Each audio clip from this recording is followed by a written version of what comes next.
Of the deal reached today, effective at 4 a.m. tomorrow local time, the fighting across the Lebanese-Israeli border will end.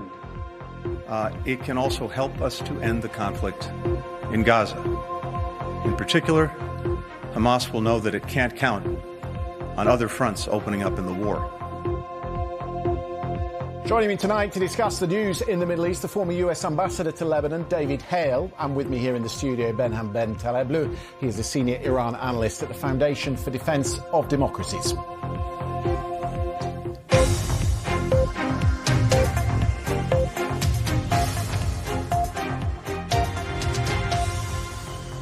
Some really good analysts with us tonight. We'll get into all the situation in the Middle East. But first, let me bring you the latest BBC News. Donald Trump has threatened sweeping tariffs on the United States' biggest trading partners on his first day in office. The president-elect promised a 25% tax on all products coming from Canada and Mexico, plus an extra 10% on Chinese goods. All three nations have reacted to the pledge, with China warning that nobody wins in a trade war.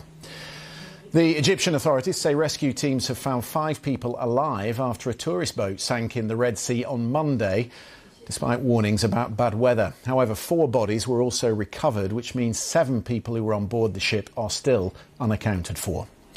Around 60 British troops have been deployed to help defend 3 US air bases against drone activity in East Anglia.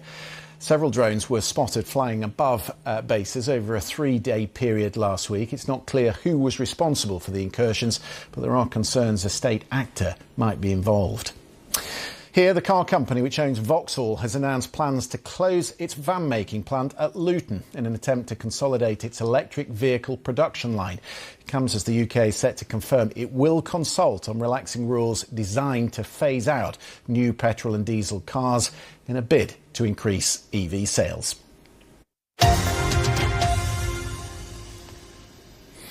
If you are just joining the programme, a very warm welcome. It is an important night in the Middle East. In the last hour, we've had an announcement from President Biden endorsing a ceasefire agreement in Lebanon, which will take effect at 10 a.m. tomorrow morning. The deal, which is set to win the backing of the Israeli cabinet, will mean that over the next 60 days, the IDF will begin to scale back its ground operations in southern Lebanon.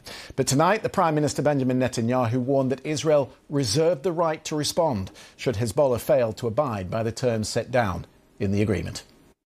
So why go into a ceasefire now? There are 3 main reasons. The first, focusing on the Iranian threat. And I don't know what to expand on that. The second, to allow our forces to refresh and to also allow our resources to be replenished. It is no secret that there have been some delays in the supply of ammunition and arms, and this delay is going to be removed. We are going to have advanced weapons, and that will save the lives of our soldiers, and it will give us great force to complete our missions. Another third reason for the ceasefire is to disconnect the 2 arenas and isolate Hamas. Since the second day of the war, Hamas relied on Hezbollah to fight alongside it. But with Hezbollah out of the picture, Hamas will be left on its own. So, here's the outline of the deal. According to the terms agreed, Hezbollah will withdraw its forces from southern Lebanon, moving some 25 kilometres back from the Israeli border, north of the Litani River. In turn, the Israeli troops will gradually withdraw from southern Lebanon over a period of 60 days, with the regular Lebanese army deploying in their place alongside an existing UN force that is already there, known as UNIFIL. So the contours of the agreement, you might recognise them, are similar to the deal that was agreed to end the war in 2006 under UN Resolution 1701, though since then each side has complained that the other has not fully respected their obligations. The Israelis, though, are reassured that this time there is an international committee of 5 nations that will oversee enforcement, headed by the United States. Here's President Biden. I just spoke with the Prime Minister of Israel and Lebanon.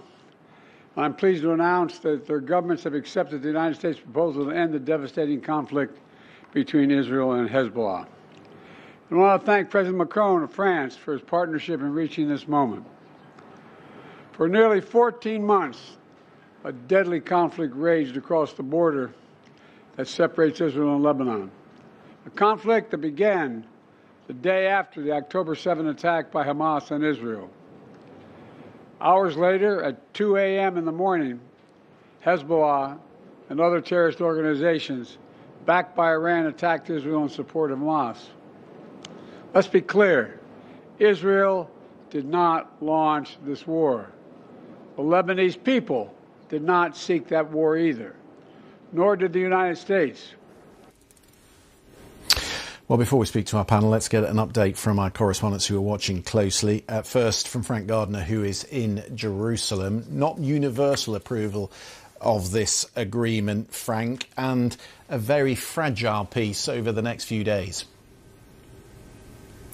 Yeah, I mean, the Security Cabinet, which is the first barrier, the first hurdle that this deal had to get through here in Israel, approved it by 10-1. It was well known that Itamar Ben-Gvir, the national security minister, was opposed to it. He thinks it's a bad deal because Israel hasn't finished off Hezbollah in his eyes, and that this was an opportunity missed, a historic opportunity missed, I think he called it.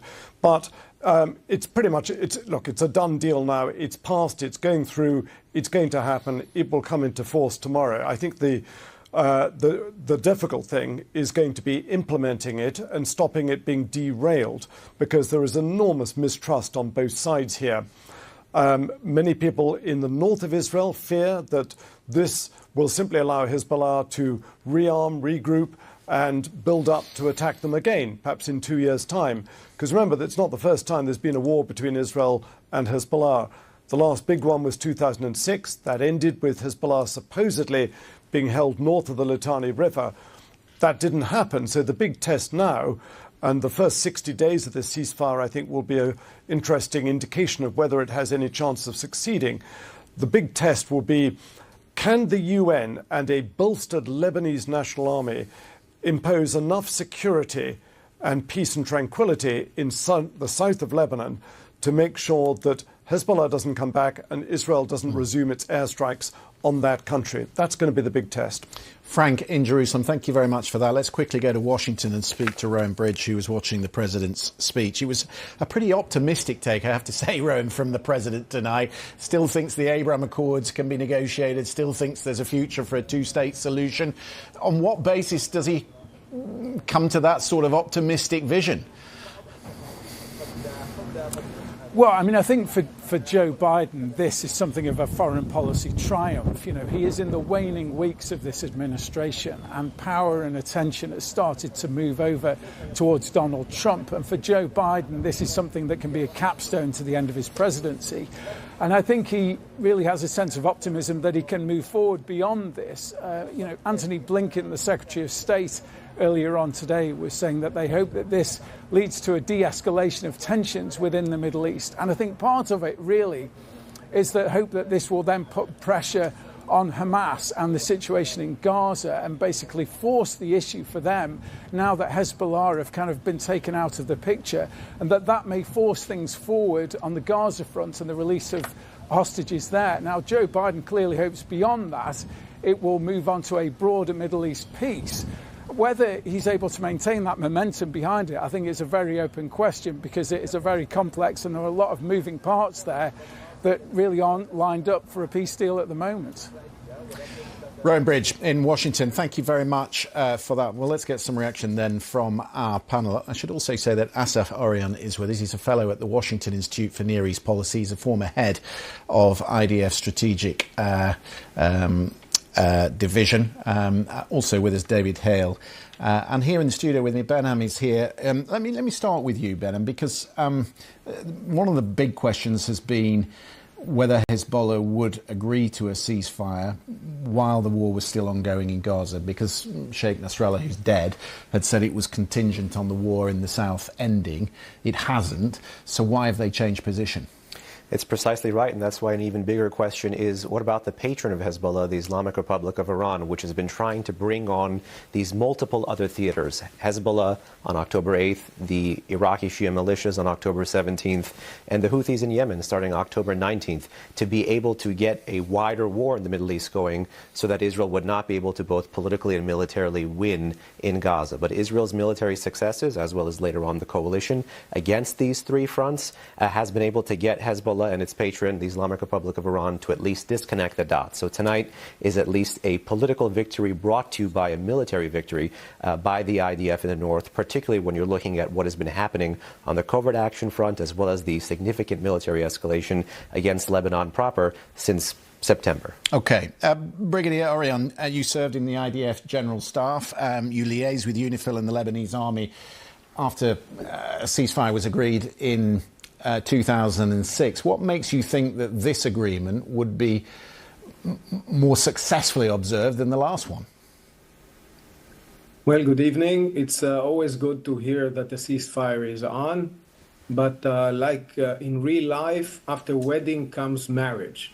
It's not about what's been in the current framework, but the quality and credibility of implementation. Hezbollah surely wants to stop the fire because it's on its back foot. However, the later clauses and the later articles, like disarming Hezbollah south of the Litani and putting restrictions on arms throughout Lebanon and border crossings, all these will stand to the test of time. And Israel will, I think, both distrust and verify with little help of our friends. Just on that point, there is a referral process within the agreement which Israel could use to alert the parties to a breach of the terms. But they're also reserving a unilateral right to attack a Hezbollah position if they see fit. There are concerns among some that maybe Israel won't stick to the terms of this agreement. Israel, this time, I think, is less tolerant and less patient to look at the enemy build up its forces, preparing to attack the Galilee, and we will sit idly by. Israel has the experience of sharing information with UNIFIL to the Lebanese armed forces, seeing that it doesn't help and that Hezbollah keeps on going. So I think this time we have some arrangement of belt and suspenders, having the old 1701 structure with the Lebanese armed forces and UNIFIL, and on top of that, the U.S. mechanism, U.S., U.K., France, Germany, possibly Italy. And if all these don't work, we preserve the right for self-defense. And I think that's comprehensible. Ambassador Hale, you know Beirut and Lebanon as well as anyone. You will also know that the Lebanese army is especially weak compared to Hezbollah. How on earth are they going to police an agreement south of the Litani River when Hezbollah is the much more powerful party? Well, they won't, nor will UNIFIL, because UNIFIL doesn't have the mandate from the Security Council to use its weapons. So it's not really an answer. I would draw your attention to the fact that in this part of the world, there are really three levels of focus. One is what happens inside Lebanon and between Israel and Hezbollah. And I don't expect this agreement to really be determinative, although it's a relief to many. The second is what Prime Minister Netanyahu was focusing on, which is quite, I think, instructive, which is the Israeli-Iranian problem and the more strategic threat. And then third is going to be what the new Trump administration is going to do about that problem. Are they going to take a tactical management approach to fiddling with 1701, the Security Council resolution, and who's doing what in South Lebanon? Or are they going to focus on putting the kind of pressure on Iran needed to complete the business that Israel has done to make Iran change its calculus in the Middle East? Just on the internal politics for a second, it's a very fractious, fragile country, a number of sects and groups coming together in the parliament. Obviously, the parliament is suspended, and there will be recriminations for what Hezbollah has brought on Lebanon yet again. Are you at all worried, as a former ambassador to the country, about stability within Lebanon? I think that the people I talked to in Lebanon today who are anti-Hezbollah are disappointed with this agreement because they believe that an opportunity is being missed to sort of finish the business. And the real issue for them is Hezbollah's retention of arms, which is not addressed so far anyway. I've not heard anything in your presentation or anyone else's that suggests that that's being addressed in this agreement. So in a way, it's sort of 1701 minus. And that is the key issue. If Hezbollah retains its arms, they can continue to intimidate and assassinate anyone in Lebanon who disagrees with them. And that's the major issue internally. There's no one else who's going to challenge Hezbollah unless the international community, through an agreement with Iran, is able to bring that about. Behnam, you're the Iranian analyst, the expert. Ambassador Hale is absolutely correct. The big power here is Tehran and what it intends to do with its proxies in the region. It's been an embarrassment in some respects because they've been blunted by the Israeli force. Do you envisage a scenario where they would support a deal of where Hezbollah withdraws beyond the Litani River and they give power to the Lebanese army?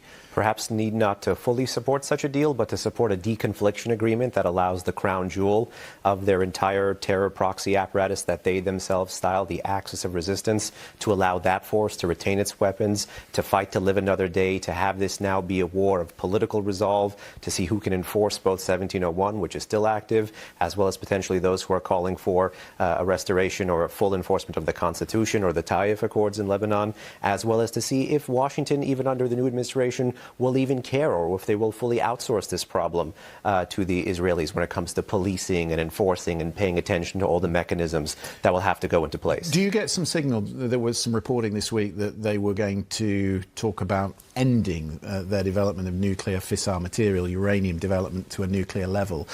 Do you get a sense that they are under pressure now and they are prepared to come back to the table? Is there some leverage there? Well, they are under pressure, but not under meaningful pressure yet. You know, the sanctions that need to be fully enforced are the oil sanctions, and those are likely what will be enforced when Donald Trump returns to office. However, the Islamic Republic is looking to dangle the prospect of talks to make sure that its strategy that we saw in full force from 2018 to 2020 is resurrected again, and that is dividing the transatlantic community, America on one side, the E3 on the other, particularly with an eye towards making sure October 2025, the snapback mechanism, which reverse engineered the veto of the Permanent Five of the UN, to be able to make sure that a tougher series of UN resolutions against Iran can never come back into force. So their goal is to run the clock past October 2025 with diplomacy.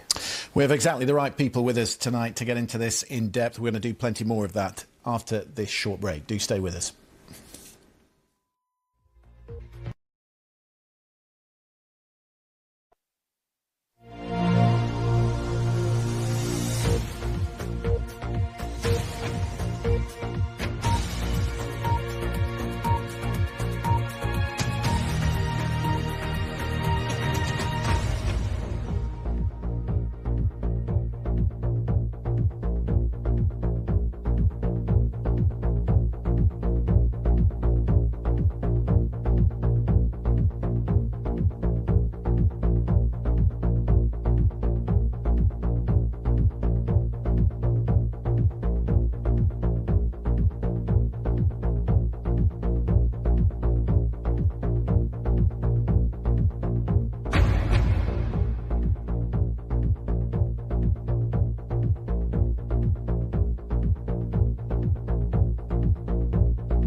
Welcome back. We were discussing just before the break how Hezbollah, with the backing of Iran, has imposed itself as the guarantor of state security, with or without the support of the other groups in the country. So how is this all going to work? What support will the Lebanese army require?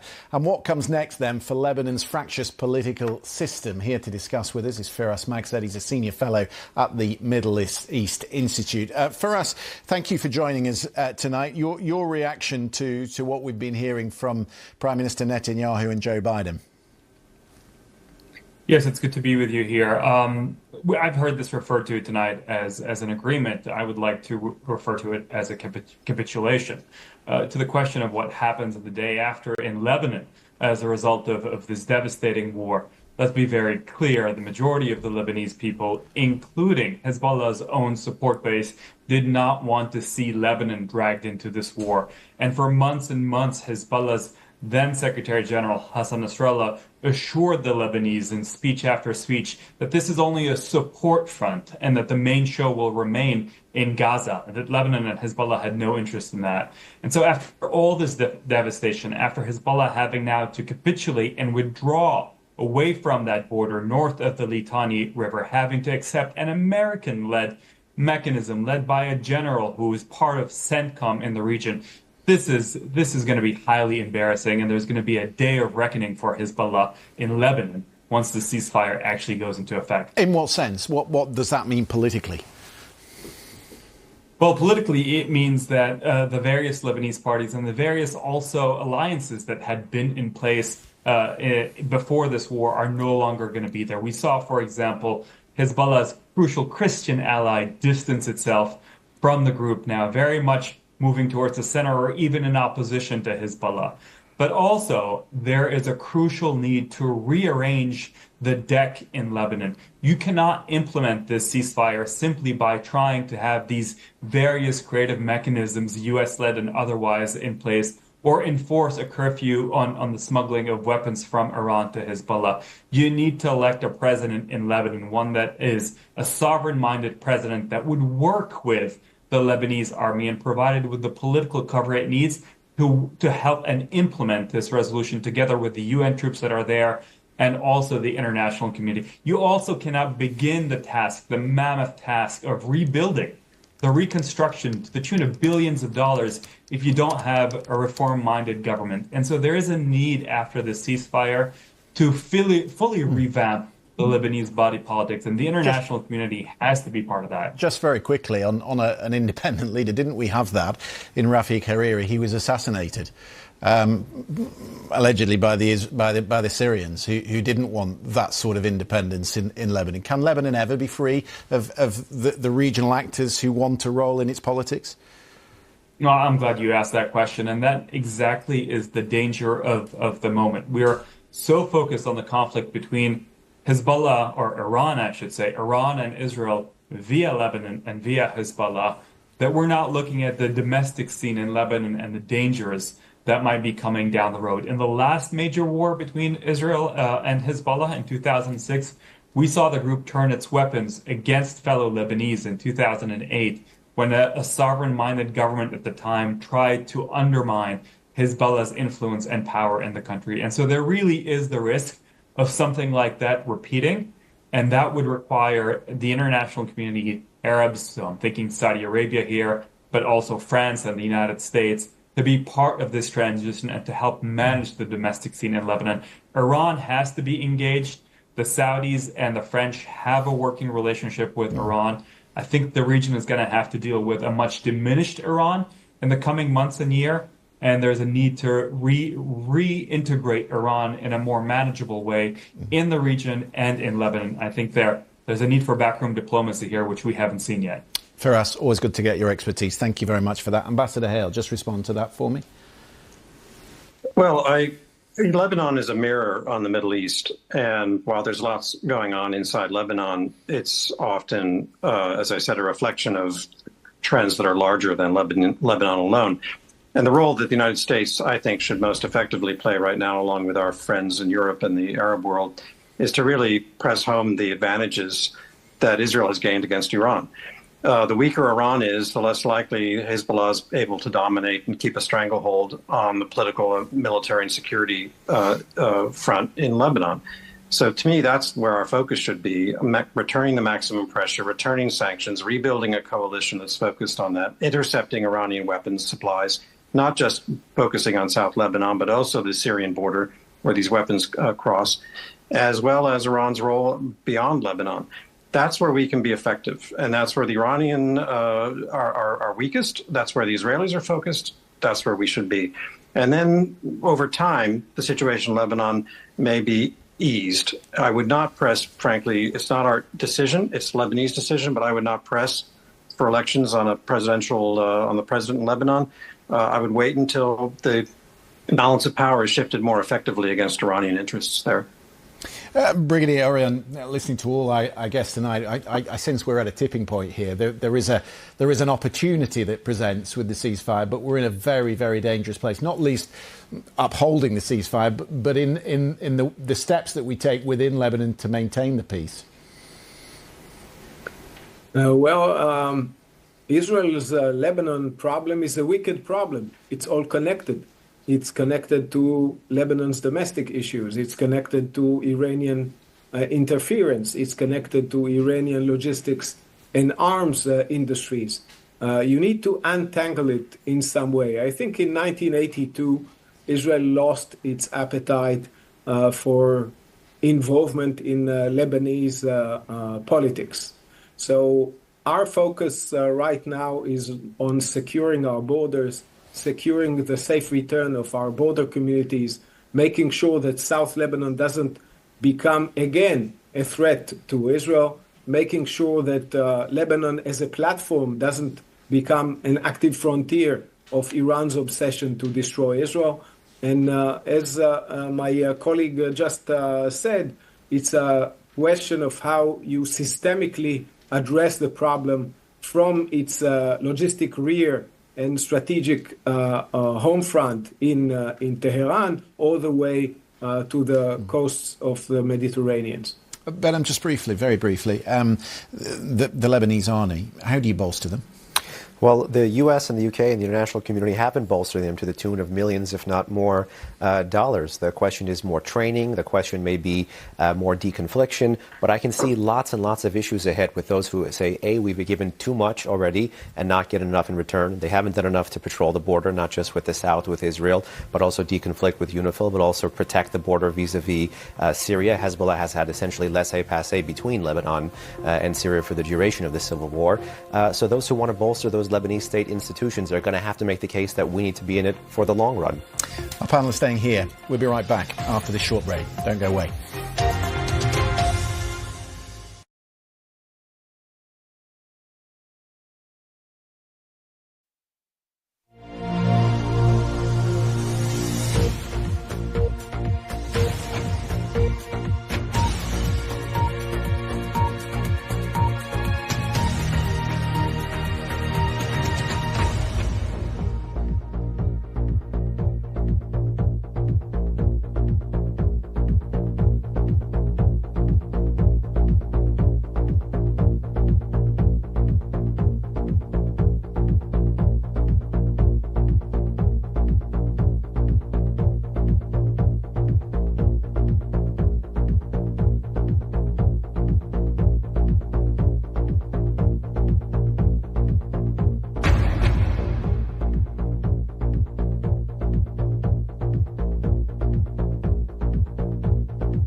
Hello, I'm Christian Fraser. You're watching The Context on BBC News. Israeli Prime Minister Benjamin Netanyahu says his cabinet is meeting tonight to agree a ceasefire deal with Hezbollah in Lebanon on a day when Israel has carried out extensive airstrikes in Beirut.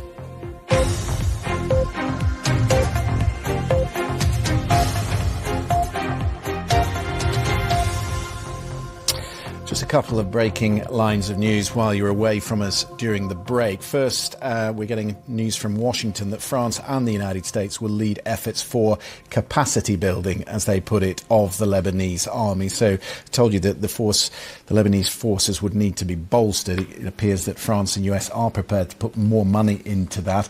And also we've had a statement from the UN Special Coordinator for Lebanon, Janine Hennis-Plashard, who said it's clear that the status quo of implementing any select provisions of Resolution 1701 while paying lip service to others will not suffice. Neither side this time can afford another period of disingenuous implementation under the guise of ostensible calm.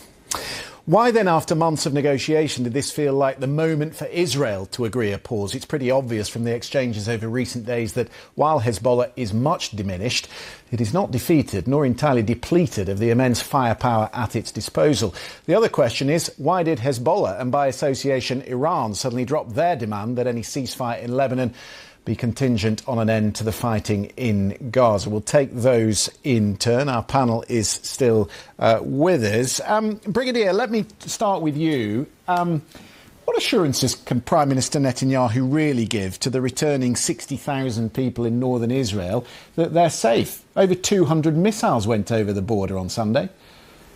The assurances are first and foremost the removal of the near border threats of Hezbollah commando Radwan, who accumulated huge amounts of weapons at the springboard position just across the border. So the IDF has virtually rolled back 2 decades of work by Radwan and Hezbollah to build the infrastructure to spring into the Galilee and to slaughter our communities. That threat is gone. Second is looking into the future, the resolve by the Israeli government to prevent the recurrence or the return of Hezbollah to the border area. And third is the depletion of about 80% of the arsenal, and the remaining 20% is still very significant, but 80% of the arsenal of Hezbollah, which was larger than most countries we know. Ambassador Hale, you're not likely to get a scenario, though, where Hezbollah starts removing whatever it still has south of the Litani River. A, it's not going to be wanting to be in view of the Israeli forces. And secondly, it probably feels pretty secure that they've not been hit already. Right. I mean, they obviously need relief. It's been a devastating chapter for them, but they're down, but they're not out. And if there's an international implementation committee, the key question is what are they actually able to do? And based on my experience of 38 years, it's probably very little. These communities in South Lebanon are completely co-opted by Hezbollah.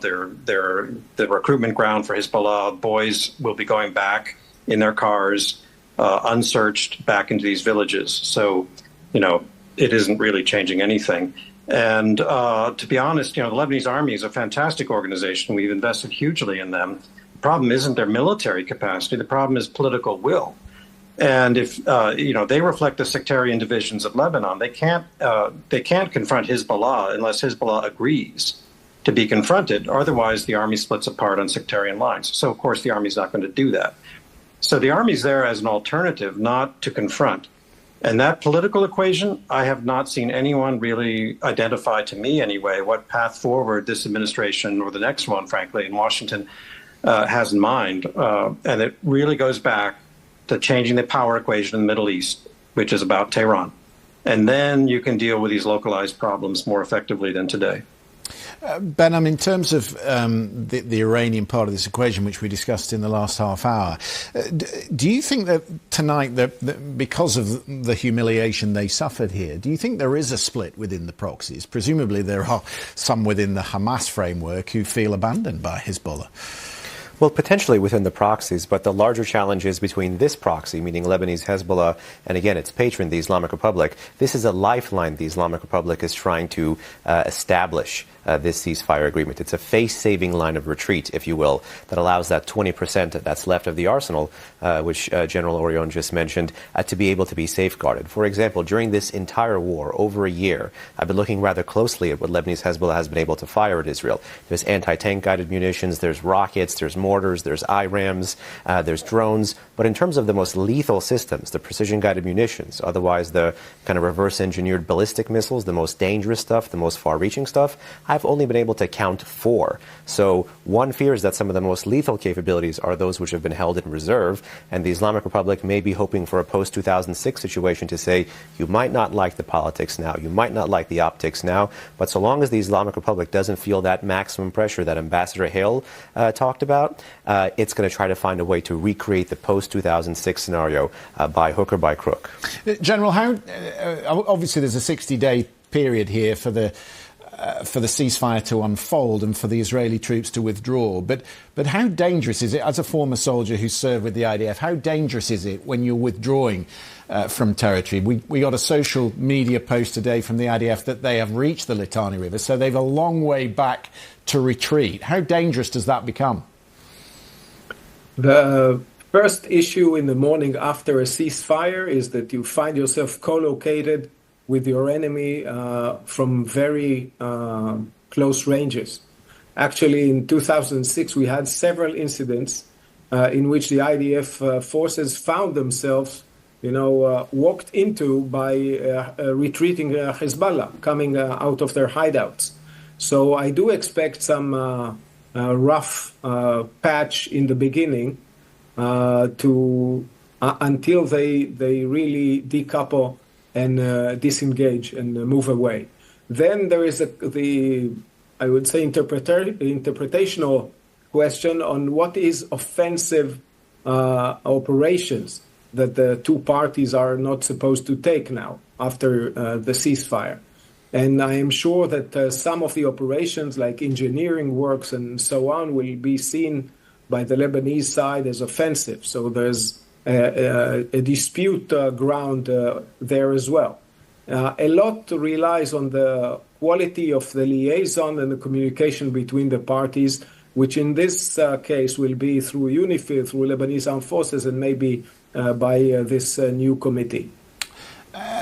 Ambassador, we've not really talked about the American role in all this. We've got an incoming administration who have much closer relations with Benjamin Netanyahu, and we have a lame duck outgoing administration that is looking for some sort of solution, a legacy solution, if you will. Do you think that has contributed to what we've seen tonight? And how much do you think the Americans have put pressure on the Israeli Prime Minister? Well, I don't know. I mean, I think there's a logic for Prime Minister Netanyahu to do what he's decided to do, listen to what he said, which is refocusing on Iran. The pattern in the past, though, of American diplomacy is both positive and negative, in that we are very effective when needed in bringing about the kinds of breakthroughs we just had today, apparently, in bringing about resolving the immediate problems of a crisis. But then we lose interest. Then we neglect problems. Then we walk away. The White House no longer is focused on Lebanon or Israel. And so the danger here is that we walk away before we've really fully implemented this, which is what happened in 2006. It's what happened in 1997. It's what happened in 1994. It's what happened in 1984 as well. So we've got to stick with it and be persistent. And actually, if there's an opportunity here developing from these ingredients, to actually make it work. And so I hope, my advice anyway to anyone who listens is that stick to it and don't believe. So you worry about the isolationism that you see within the Trump circle?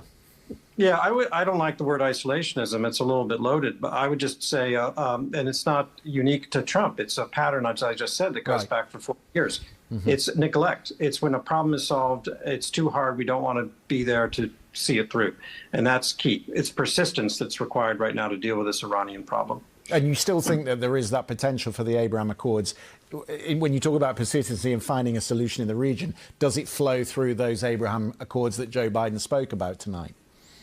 I think it flows through changing the Iranian calculus, because if the Iranians can continue to assert chaos and their will throughout the Middle East, the Abraham Accords are stuck, as is anything else designed to bring about peace and stability and welfare of people.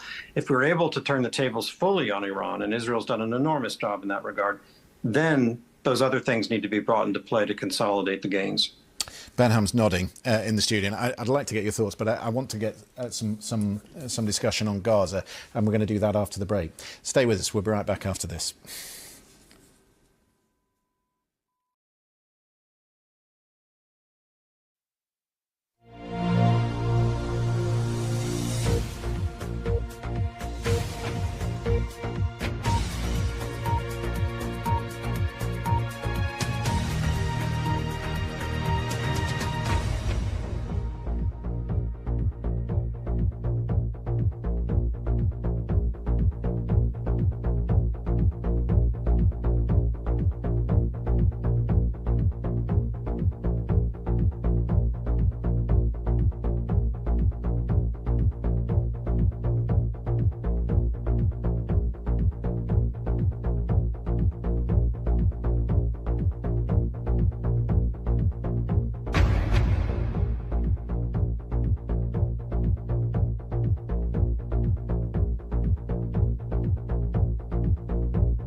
So the Israeli Prime Minister says the duration of the ceasefire in Lebanon will depend on what happens on the ground. They are reserving freedom of action if a tunnel is dug, if a truck with arms is brought in, if Hezbollah tries to rearm, then we will strike, he said, and for any violation we will respond severely.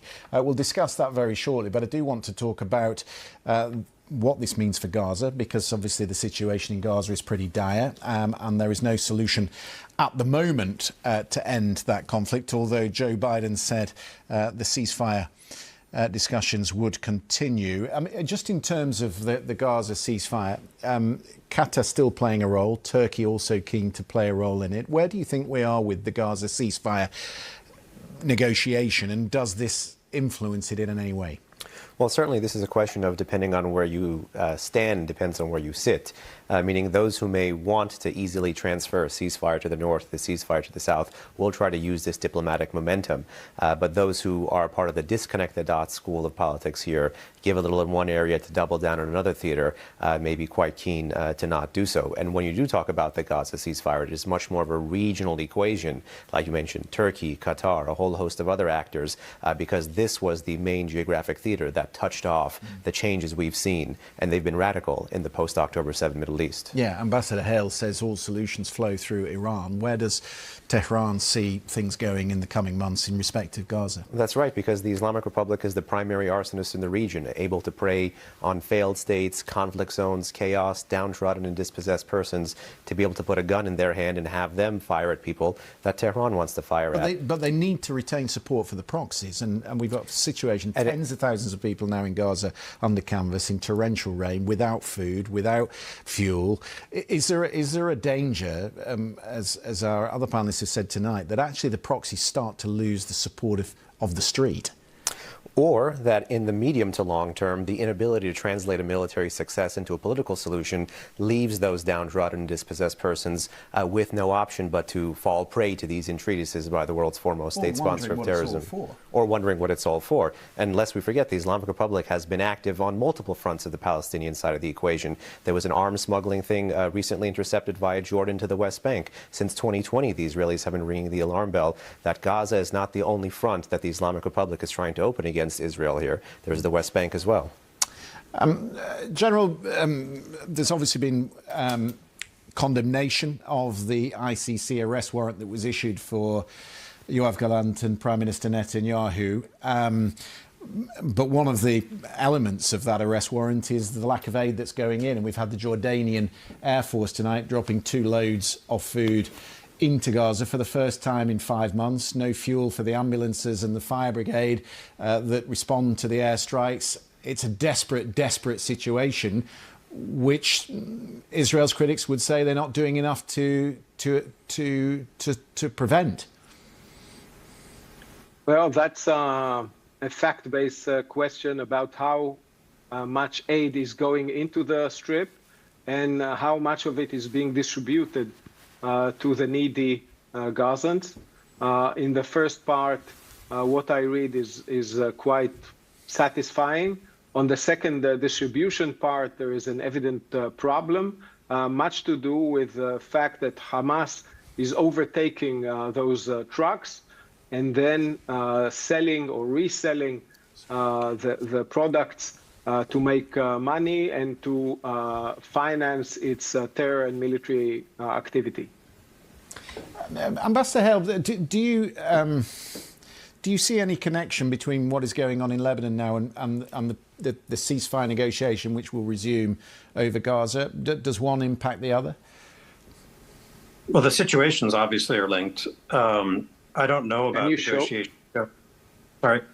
Sorry, go ahead, Ambassador. Sorry. I don't know if there are any real negotiations going on over a ceasefire in Gaza, and I'm not sure how relevant that really is anymore. I don't know who would be deciding.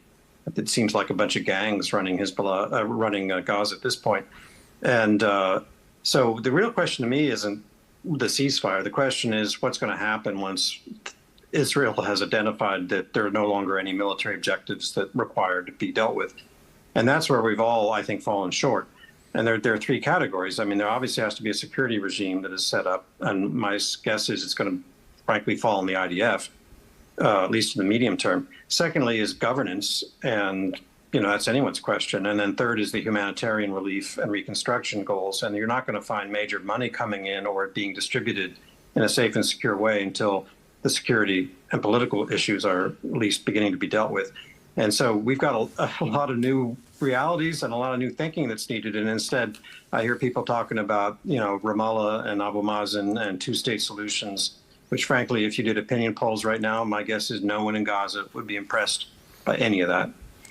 The ambassador, Behnam, puts his finger on the nub of the problem when it comes to Gaza. It's not just a military solution, it's a political solution. And what comes after it? The discussion that we're hearing in Haaretz from senior Israeli officials is they're just going to co-opt large parts of the northern strip. That's not going to be a solution that Washington wants to consider. There doesn't seem at this moment any agreement on what comes next. Indeed. Is it a demilitarized zone, a certain number of kilometers to the north to make sure that you can have a situation like south of Litani, but to Israel's south as well? What's the future of the PA? Does it come back to the Gaza Strip or not? That's certainly something that looks upon favorably here in Europe, but that's not something that the Trump administration or even folks affiliated with the Trump administration or even the modern American right today look favorably on. So the question is, well, then who is in charge? And do Palestinians even get a say in their political future? General, just finally, do you think the Israelis know what solution they want for Gaza at this particular point? Oh, we've lost sound, General. Definitely some Israelis know what they want, and some of them want to resettle the northern part of Gaza on the way to all of the Gaza Strip. That's a very clear visionary of the messianic side of the coalition. And the others are, I would say, deliberating between the options, but this will lead us gradually to a direct military rule. I'm sorry, I'm just reading one quick line from the Prime Minister, Keir Starmer here, who says immediate progress towards a ceasefire deal in Gaza, release of all the hostages and removal of the restrictions on humanitarian aid. We must see progress in that direction, he says. We are out of time. It's been really fascinating talking to our panel this evening. Behnam, thank you very much indeed for your thoughts here in the studio. Ambassador Hale, it's been very good to have your thoughts on Lebanon and also Of course, General, thank you for your time as well and your expertise on dealing with UNIFIL and the Lebanese army. We'll continue to consider what is going on in the Middle East. We've not had any news yet from the Israeli cabinet that it has been approved, although, as Frank Gardner has been telling us, it is, I think, now a formality. There is a live page running on the BBC website with all the latest news and reaction, with plenty of reaction coming in from world leaders tonight to what is an important moment in the Middle East. You've been watching BBC News. We'll be back same time tomorrow. Thanks very much for watching. Good night.